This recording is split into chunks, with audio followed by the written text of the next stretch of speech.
muscular re-education. He's reducing the asymmetries in his gait cycle with each step that he takes, while he's getting biofeedback telling him the parameters of his gait cycle and the amount of asymmetry. Right now we're doing step length. He was off by 4.8%, and with some encouragement, he reached out with his right leg, and now he's hovering down in a fairly good zone of around 0 to 2%.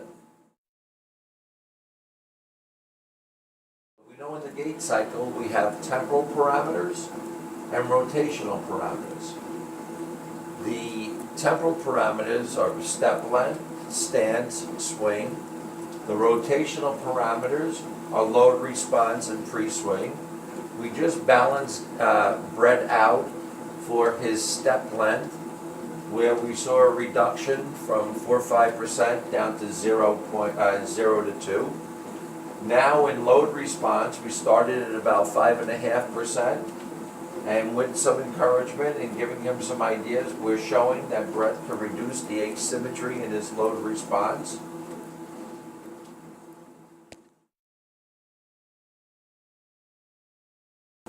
So it's very important to recognize that in the gait cycle, we have temporal and rotational components. So when we're rehabilitating somebody, we have to make sure that we look at the temporal components, step, stand, swing, and we look at the rotational components, load response, and pre-swing. We do not want to have a situation where we correct the temporal components, correct the step length, the stance, and the swing, and we actually make the other components a little bit worse. So systems that lock you in and don't allow that little wiggle to your body, that's your rotational components. We have to be very careful there, because they're usually very good for the temporal, but we have to also make sure that we're not sacrificing our rotational components at any given time.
We're going to run the 10-meter system now and see the acceleration ability of our athlete.